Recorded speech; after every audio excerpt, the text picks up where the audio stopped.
How are you all? And welcome to our 3 p.m. Community CPA webinar. And we provide free services and free knowledge to you. It is one way to learn, right? And I always tell folks that in college, you learn and you actually, a lot of times, you're forced to learn. Even if you don't want it, you have to. But in business, it is all motivated by your own drive. So you want to learn, even if you felt the knowledge may not be something you needed today, but it will be a knowledge you needed tomorrow. So today's topic is about start the business and fundings. We talk about fundings a lot, right? During the pandemic, the whole world is about government money, and from PPP to ERC, from ERC to RF and sheltered venue grants, all of these free monies are just out of the window of the government building and coming down to the civilization. It is a lot of money. And in business, and you want to have that resources to start. Not every business needed money. And I will tell you that when I started Community CPA, I did not need money because it is a service industry. It is a service that I probably just need a beeper at the time. I remember the only equipment I needed was a beeper because I want to know who calls me. And so that would be the only investment I probably did for the business itself in the very beginning. So today I did prepare. I actually summarized all the possible fundings that you can get from all over the place for a new startup. And then I want to go into detailize what type of entity you form up that would allow you to get what kind of funds. I think that is really important because sometimes we don't understand how the funding comes in, and you jumped in and got the business formation done already. And then that formation itself doesn't allow you to have that kind of flexibility for funding. That will make you feel like, oh, I shouldn't do that. I should do this first. So in this webinar, and we talk about the sequencing and thoughts and what need to be done. So hopefully at the end of the webinar, you will say, oh, Ying, I understand a lot better because, now I know what should I do first when I have a business going on. So let's go ahead, bring up our PowerPoint, bring up our content right here. And of course, no responsibility disclaimer. And I know what I know, and our organization work with clients that we know. That doesn't mean we know everything, but we're so hungry.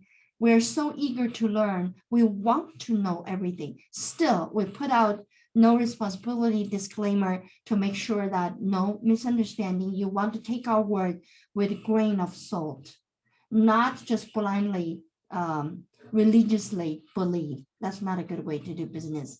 So for new business, this is my sequence. You want to find your seed money first. You want to decide on the funding first before you go for formation. So in today's webinar, I'm going to talk about the funding opportunities, like what kind of funding you're looking at.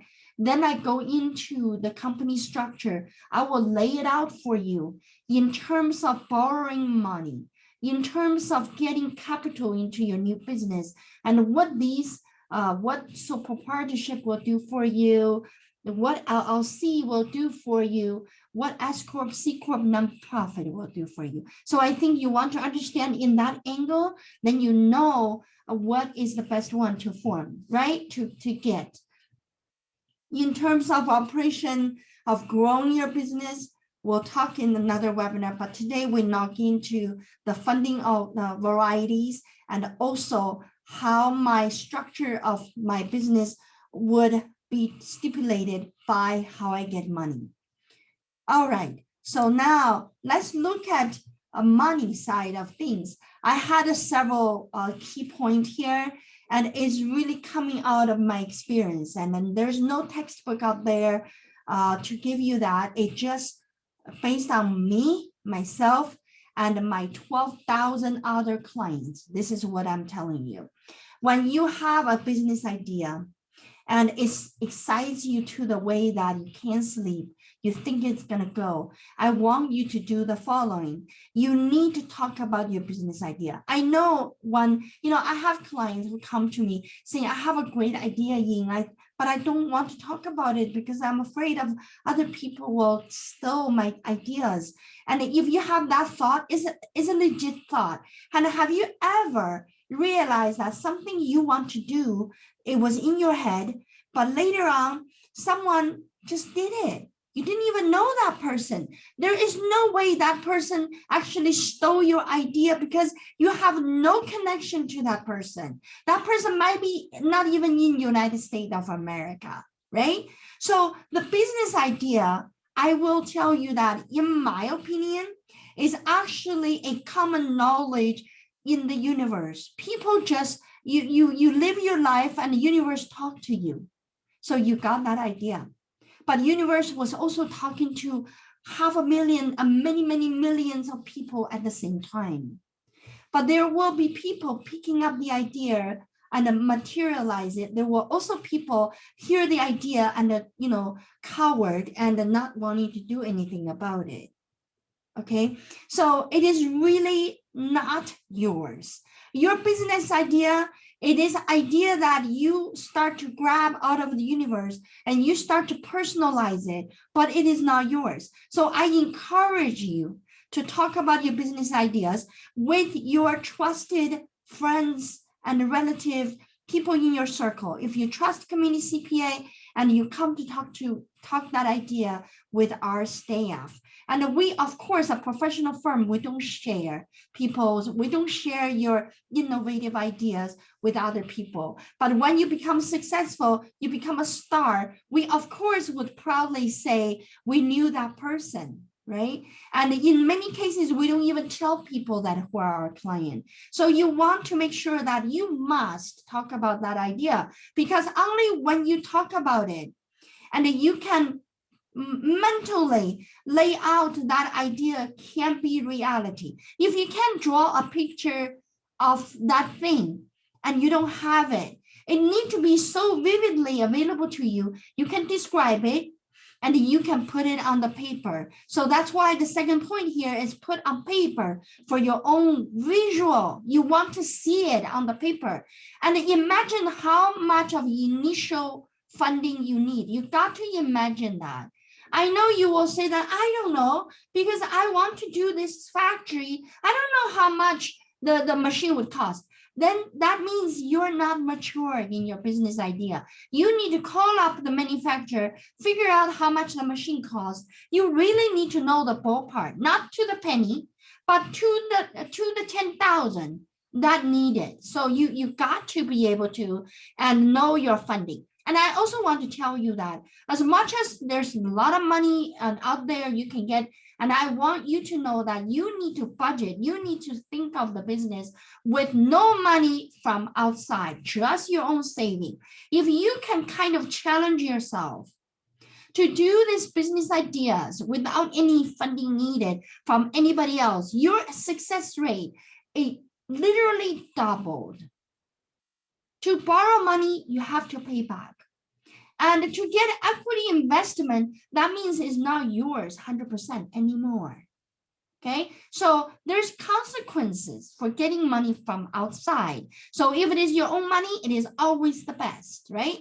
So I want you to challenge yourself to not need any funding when you start up that business. And make sure the business idea can stand on its own. It is really what people needed. And you know that when you have an idea, you knew it. You knew, because it is in your gut and you will not rest. And every time you think about it, your eye lights up. You just like, yes, I knew it. I knew it. And I know that because I have that business ideas in me. And when I think about it, I forget about anything that making me tired. There's nothing make me tired. I come on the webinar, It doesn't matter. Maybe I was throwing up just 5 minutes before because I have food allergy. But when I come on webinars and I knew this, the energy just flows from this camera to yours. And I know you can feel it. I know you knew what I am talking about.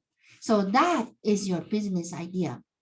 And once you have a business idea, let's talk about funding. So number one is a free resources. So when I say free, I am not saying that, you know, this is the only route you go, but this is the best route you go. Okay. For example, with Immigrant Entrepreneur Summit, that's a nonprofit. And if you check on iesusa.org, they give free money, $5,000 to the new business when you pitch your idea. You pitch your idea, you win, you got 5,000. That is free, no string attached, nothing.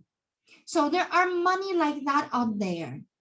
You know, I'm just giving you an example. So you really want to, you know, open up your eyes. Here in United States of America, you get free money. Absolutely. If you say, well, this other country has that, I don't think so. And I don't think it's as much as USA. So you really want to tap into your free resources. You may say that, well, Ying, that's easy for you to say, and you know these business, but I do not know anything. How do I know where is free? Obviously, if you come to Community CPA, we would tell you. I would first tell you about Immigrant Entrepreneur Summit. You can get free $5,000. And I also would tell you that if you go to the nonprofit SBDC, that is SBA directly related nonprofit agencies, they serve businesses countrywide. You would find SBDC centers everywhere in every state. So you can get that. They don't have, even if they don't have free money, and they would have free resources for you. So you can turn that into a lead for you to get free money, or you just learn something that you can remap your business. So maybe you don't need that much funding anymore, right? And SCorp.org, those are retired CEOs doing free mentorship to you. And you don't think you go to them, ask them, where do I get free money? I need $10,000. I want it free because that's the only way I can do it. My credit is bad, or I'm a new immigrant with no credit, or I don't even have status. I'm out 18, I have no credit, and go ask for that. And you will find free money. So this is what I say, that your number one is free money for startups, okay? The number two is your community support. The places you live, that including your family members.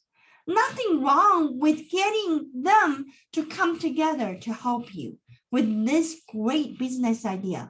A lot of times, I know you feel easier when you form the nonprofit organization, then you go around your neighborhood knocking on the doors, goes, I need money. You see, when you do that, you didn't have the kind of shyness.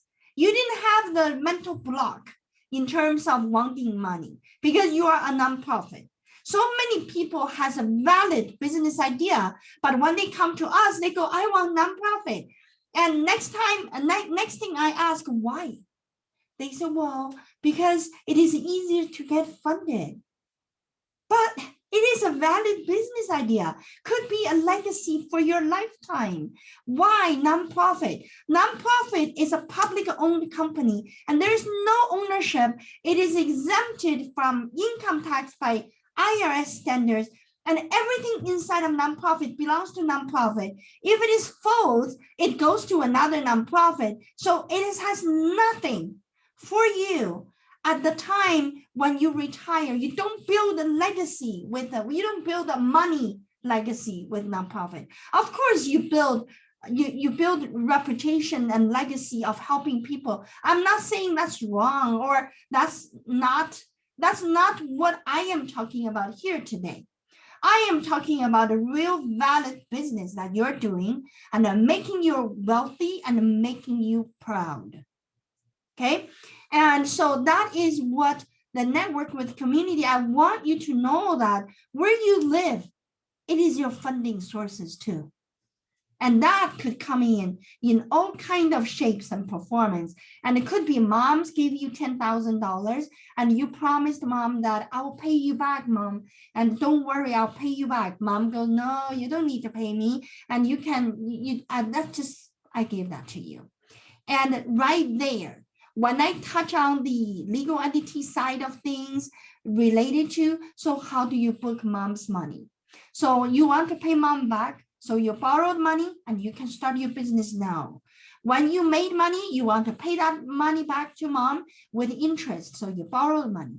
But you could also take the $10,000 in and give mommy 1% of the company. So yeah, mom, I'm not going to pay that back to you right now. But when I sell the company, mom, that 10,000 is going to be $1 million. Okay, so see? Two ways, right? Two ways to take mom's money in, but that's your community. That's where you should be able to get money. Of course, your private saving, right? And I want to say that, we have a business owner who worked in a car repair shop for 20 years. So saved money, saved experience, all the experience. And then he started up a car repair shop himself. After 20 years saving, he started it.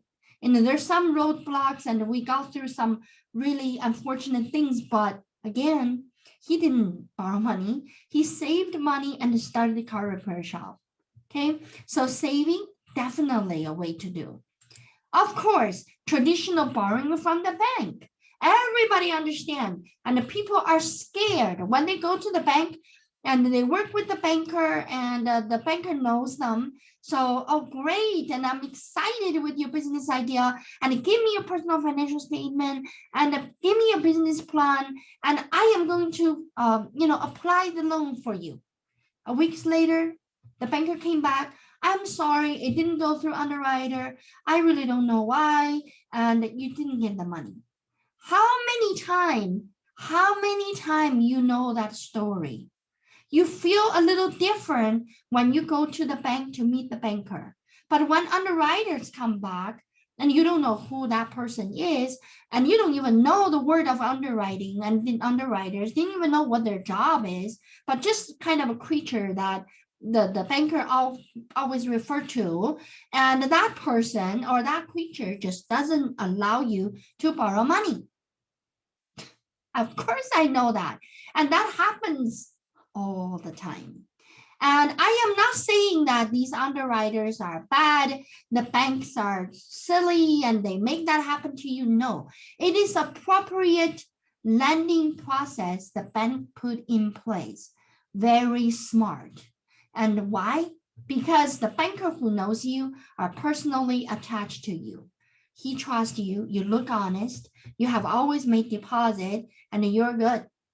Okay, that's from the banker standpoint. But when underwriting the loan, they filter out, they don't know you. They don't know that you are a successful immigrant and, really keep your word. No, they just look at your credit history. They look at your collateral. They look at your personal financial statement, see whether you're wealthy enough to borrow and to pay back. They look at your business plan to see whether that business plan even makes sense to them. They don't think you're going to make that money. Then they don't lend to you. So that is a proper internal control every bank put in place. So nothing to blame. It is just a process. That's why you kind of need to understand your business plan, your personal financial statement, and your collateral is so important. It doesn't matter your relationship with the bank or not. If you have that, if that goes through the underwriter, you get the money anyway, even if your banker is not there. So borrow money from the bank is a challenge. You got to write your business plan in the way that fit. And I have a real story. I did a business plan for a supermarket, a large supermarket. Okay, so we have experience with supermarket because we have clients are running large supermarket. We know how they make money. So with our knowledge, and we knew how to write this business plan, right? So we know the geographical locations and how they would mark up and what things they sell. So we wrote the business plan projections for the loan. And after we submitted that, underwriter came back and said they don't believe it. They don't believe the number we put in the business plan because the underwriter had no experience with supermarket. So what do we need to do? And the best way is to send the underwriter to the supermarket to look at it themselves, to stand there for 5 hours, figure out what the cashier rings, right? That's the best idea. So what we do is we actually would go to the supermarket in the same location and, you know, to tell them in one aisle how much of those cost, how much of those goods would cost. So we have a cost. And then we would give the turnaround time on inventory, and then we would mathematically calculate sales. And with that, with the population in the area, with how many people coming in the giving hours to the door, that is how we convince underwriters. So you would get the loan. So our client did get the loan, but not without any scientific study. And sometimes when you are new in the business and your idea is not something that out there yet, it is hard to prove what you're going to generate. So the business plan is a creation of your business vision. And if you are really thinking of having a business plan, you have to be creative because it's not always there. What you are projecting may not be something already exists. If it is already exists, that's easy. But if it is something brand new, for example, like a brand new software that would recognize, you can put your camera on the leaves of the flower, the leaf, and then it will tell you the name of that flower. Okay, so those kind of creations, how are you going to do financial planning for that? Of course, there is a way to do it. And we just don't know how many people would buy it, right? So you would look at the population, and you will look at maybe the relevant population would be the one that runs to Home Depot buying the summer flowers. If they're saying that there's 2,000 people out of 1 million people population would go shop on the flower shop, and those are the people most likely is your client. So you use that population, then you times the app, you're going to charge how much of that app? 99 cents? Then you know how much revenue you're generating. Then when you borrow money from the bank knows that whether you can pay back or not. So this is where when you look for seed money, you really do have to understand your business, right? Business plan is such a simple word, and it's business plan, but in there, that projection, it needs a lot of knowledge and a very in-depth thinking of what you're doing. This is where I say you need to imagine your business. You can't just say, well, I want something. No, you got to come on down to the unit price, the population, the needs. You have to define, figure out, how do you find the needs? How do you know how many people or events that would need your service? So that is a creative thought and something that a business owner will do, okay? And your mentor, your free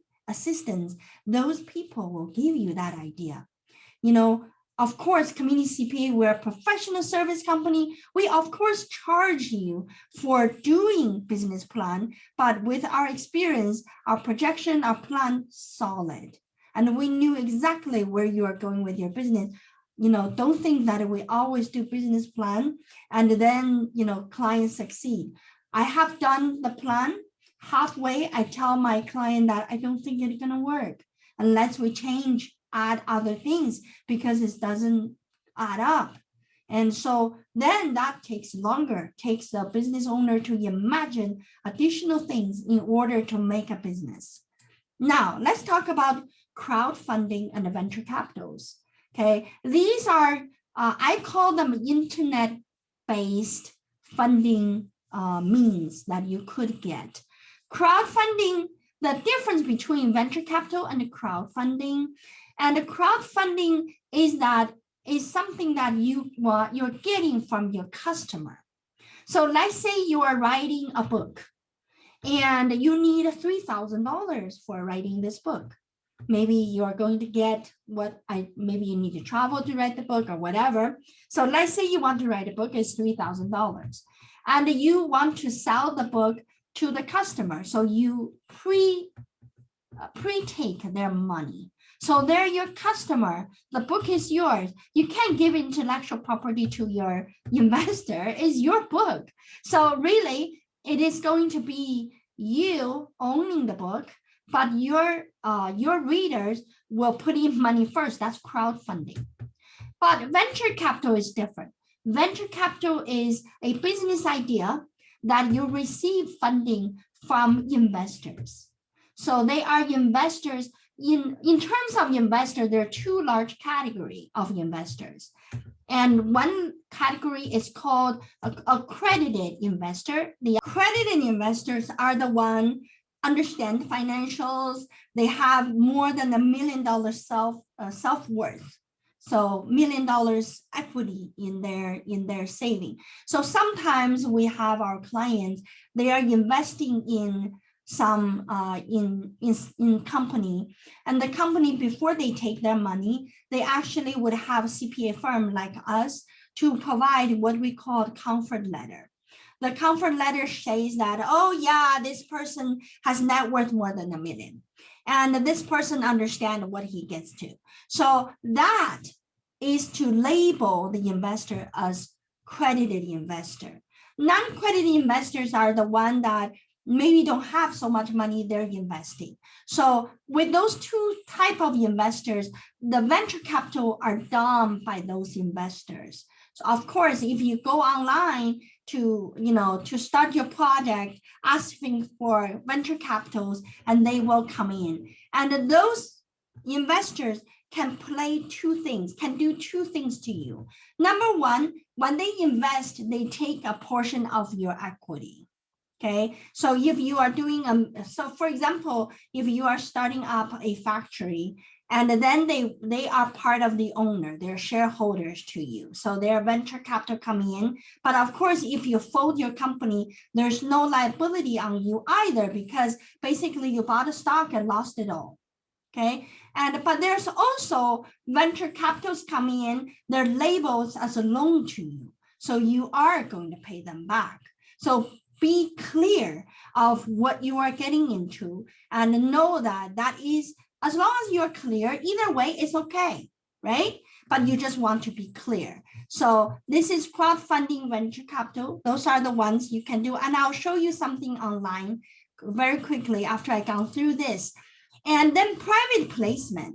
This is, every time people tell you that, oh, this is a private placement and we are looking for investor, these are the companies that utilizing the rule of 506B of Regulation B.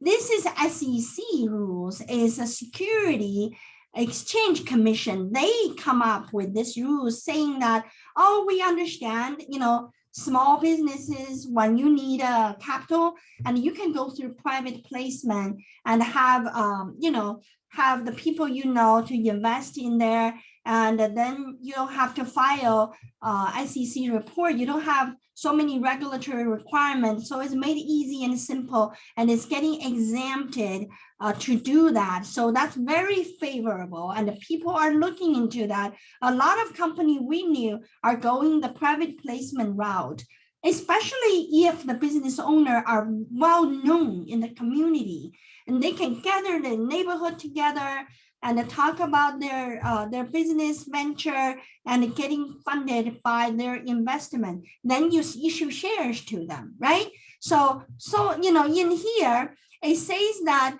it's considered a safe harbor, and there is an exemption rules in there, provides the company, as long as the company, like if you are the business owner, you form the company, and your company do not need to file all these paperwork with SEC, and you can go on to get money from people. You can sell your share.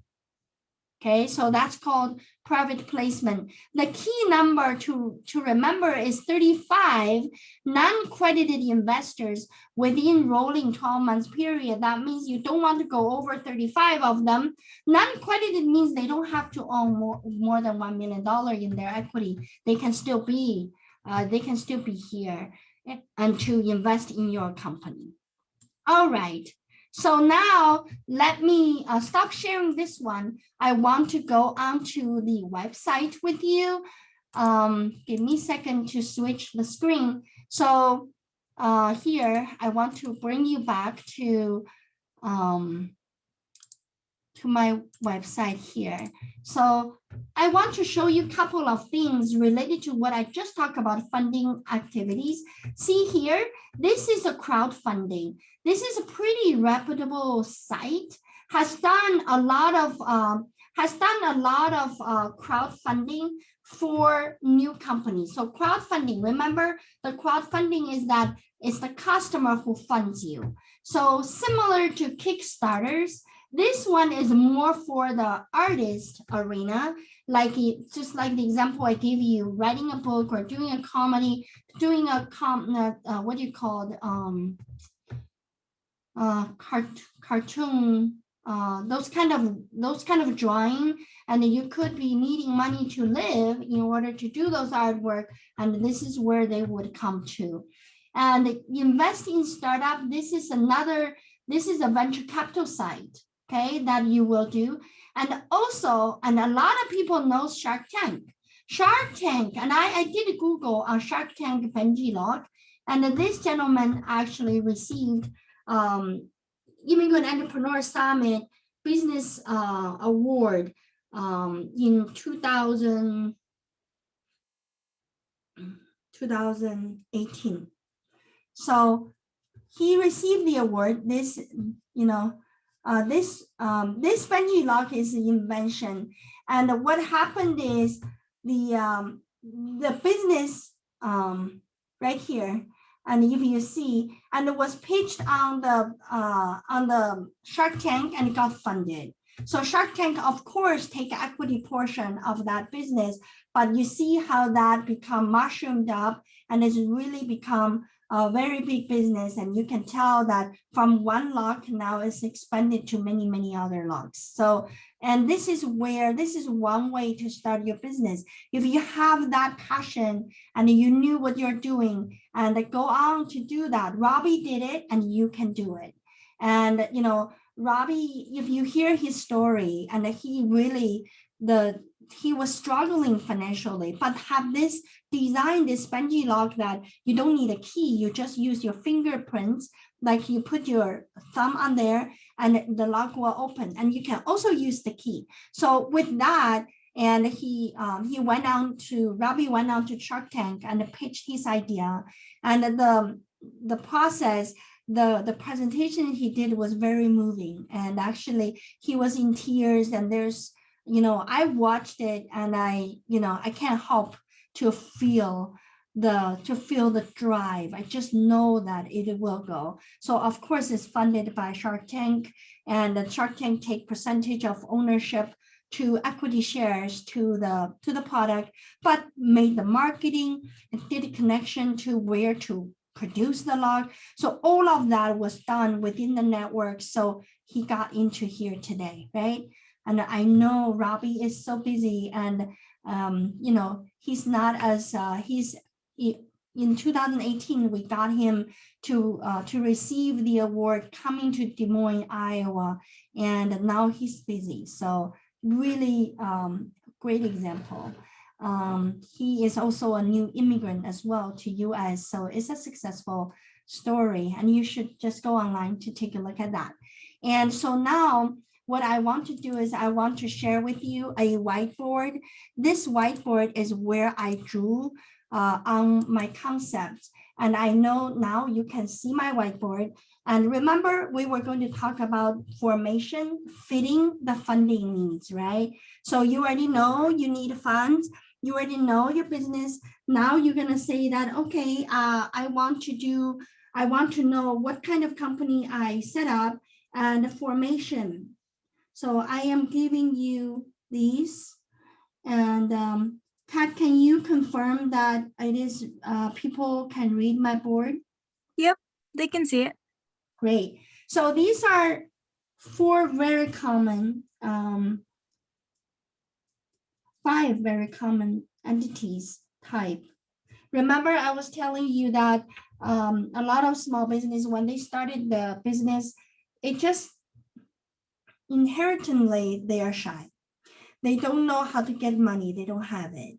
So the way can only bring that courage to that asking, it is to go through nonprofit. So they turn their business into a nonprofit, and then donations and things and the government funding, and they go into that route to get money. So you got a donation and you got government grants and the money, and you also maybe get a free help.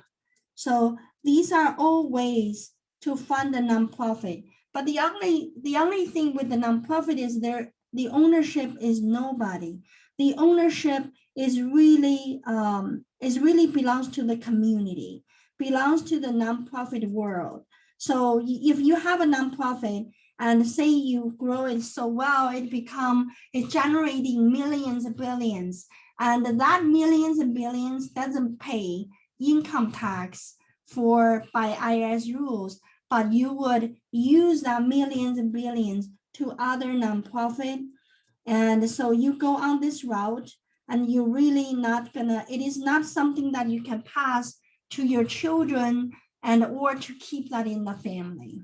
Okay, so I want to first talk about that. Then in the sole proprietorship, if you need money to do your business, and number one, you can borrow from the bank, because the bank asks for your personal financial statement. So everything related to your personal is naturally become their collateral. So it is very easy for the bank to underwrite your sole proprietorship business, because sometimes they just gonna do equity loan to you, right? Equity loan, and out of your house, you already paid out your house, and they can give you a 20% of your house value. So you got money, then you can use it in your business, and they don't really regulate you. So on the sole proprietorship side, you have the bank, and you also have your relatives, and you can do that.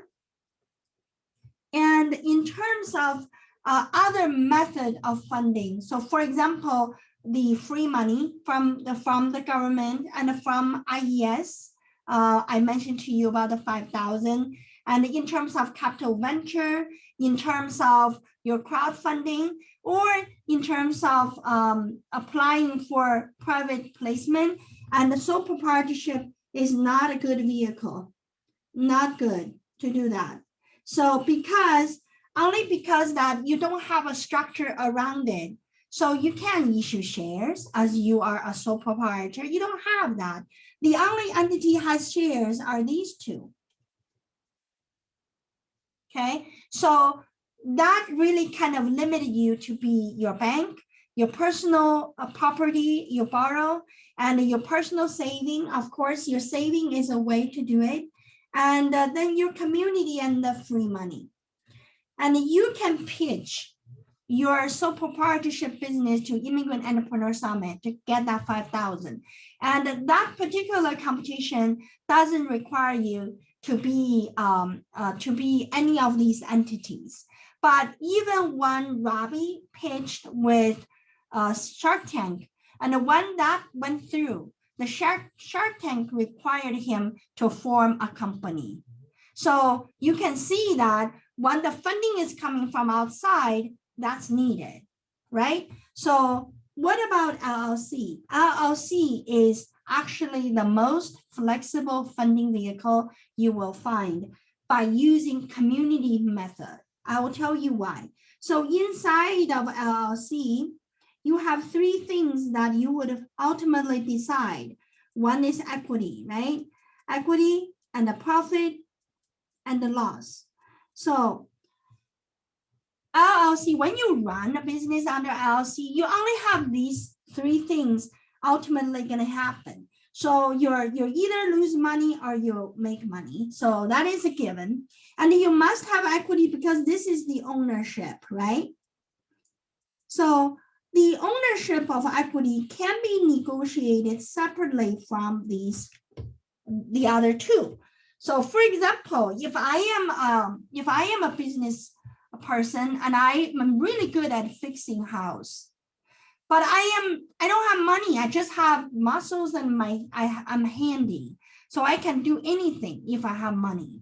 So in this particular scenario, I would look for, in my community, I will look for someone who trusts me and cared about me and can you loan me or give me $25,000 and we will partner together and we'll flip house and sell and make money. And so maybe Mr. Smith is the strong man, has a lot of money. So he goes, oh yeah, Ying, I agree with you. So, you know, I will be your equity partner and we're gonna go for 50-50. Okay, you work, I give you money. I give you 24K and you put in nothing and you go work. If we don't make money, let's say we lost money and because you lost money, and Ying, you don't really have anything anyway. So give me 99% of the loss. You have 1% of the loss. So I can take all the loss and write off my taxes, write off some of my taxes. Right? So that's a good deal for you, for me, for Mr. Smith, right? This is the rich guy.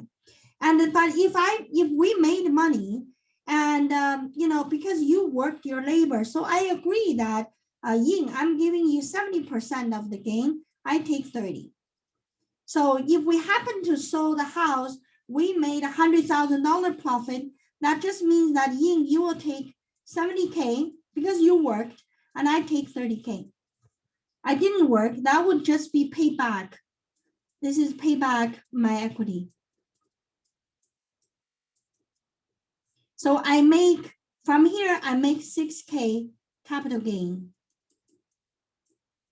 I like that because capital gain is paid less taxes than regular gain, so that's good.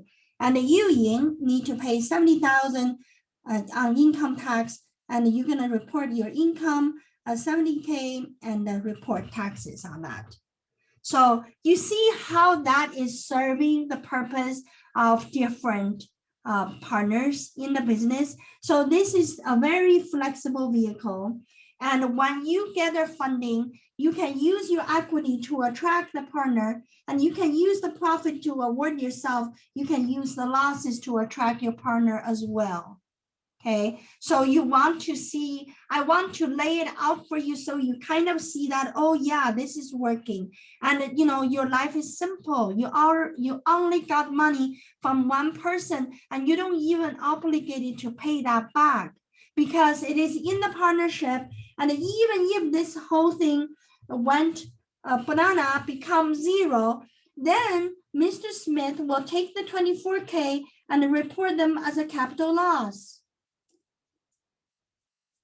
And then maybe he had so much capital gain in 1 year, capital loss offset the gain, so he didn't pay taxes, right? So this is a very beneficial way to think of partnership. So never forget, LLC is one of the best vehicle. You can gather money and you can run your business and without worry about paying it back. Of course, LLC can borrow, right? And you can borrow from your mom, you can borrow from the bank. So when you go to the bank to borrow, they are, again, look at your personal accreditation. They're gonna look at Mr. Smith, goes, oh yeah, I can loan money to this guy and he owns 50%, that's good. And Ying, oh, she doesn't have any credit and we don't need her credit. We're just gonna be putting that on Mr. Smith. So that's what bank gonna do. So this is about the LLC. You can get the bank, you can get your own community to partner, and you can also go on Shark Tank and they will form an LLC. And that is what they do. And they will take a percentage of your equity. So that kind of give you an idea how LLC works, right? So now I'm going to work on the, I'm going to make sure I save this one just in case someone wants it, but I am going to clear this one. So we do SCorp and the CCorp.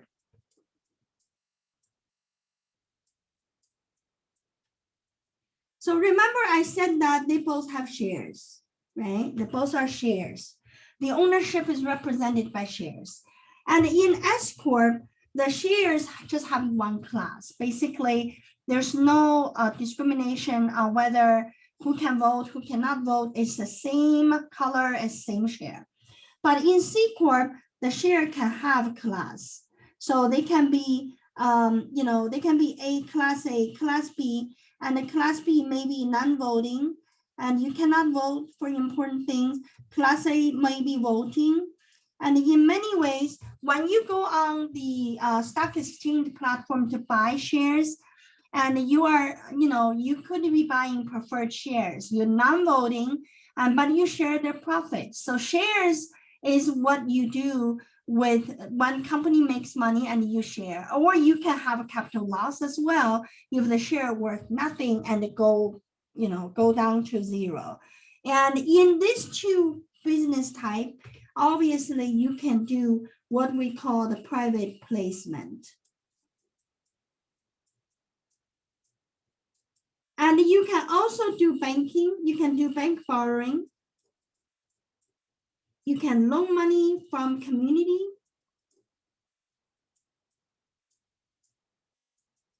So all of these are available for these two entities. The only difference is, if someone is investing in a CCorp, and a C corporation is like a basket with the bottom sealed up. S corporation is a basket with the bottom that can go through. Can go through to where? Go through to your 1040. Go through to you personal. All right. So in CCorp, money coming in here and it gets spent, get expensed here too. And whatever happening in here stays in this entity. This is why people can file bankruptcy on here, but they still have 800 private credit score on personal because it has no relationship to personal. And the only relationship that is a shareholder. But your shares go bad. You just zero it out. Your share gains value, you just gains value. It's no big deal. So with that, and when we do a company, when you have a company idea and you think that company is high risk, and nothing should stop you to form a C corporation and start funding coming in, you can literally do private placement. You can go to a bank to borrow, and you can also borrow money from other people. So you would have your equity. You can share your equity, and you can borrow a loan. But they are all collateralized inside of this business. In SCorp, it's the same thing. Even in terms of investor, when you invest in SCorp, you're investing in this entity. Seldomly, that would relate it to your private holder, to your other shareholders, especially if this entity, you start having 100 shareholders. Of course, you cannot go over 1,000. The shareholders are limited. A lot of times when you borrow money for your SCorp, your personal collateral is required because this is how they relate the SCorp, and your financial data is literally exposed right here because they go to your 1040. And if you're personally guaranteed, then you personally would guarantee the losses here. If you cannot pay back, and you personally guarantee to pay it for the company. So the best protection, the best cutoff on getting money into the new company, it is largely by far is the C corporation. And especially if you're dealing with investors from all over the place, and you don't even know these people anymore, they're investing.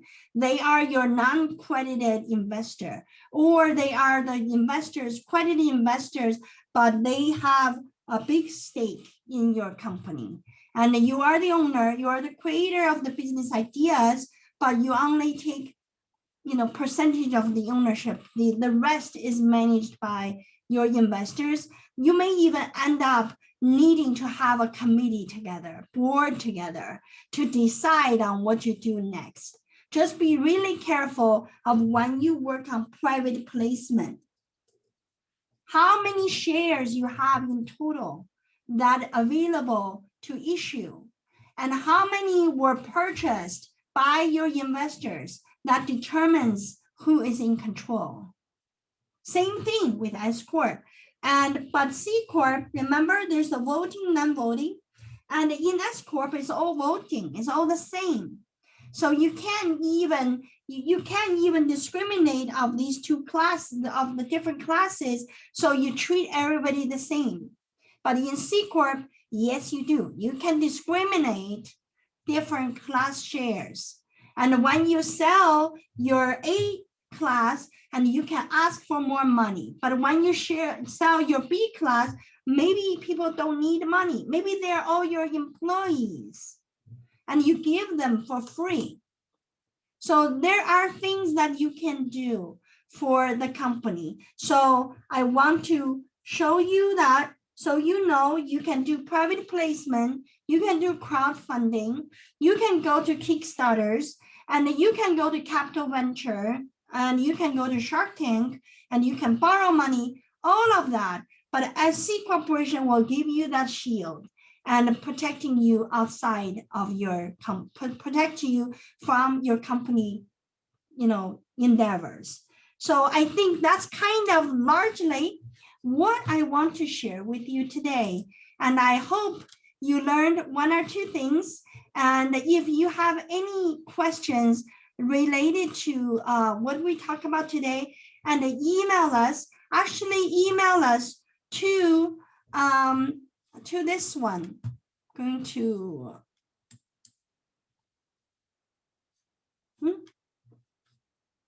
I should share that.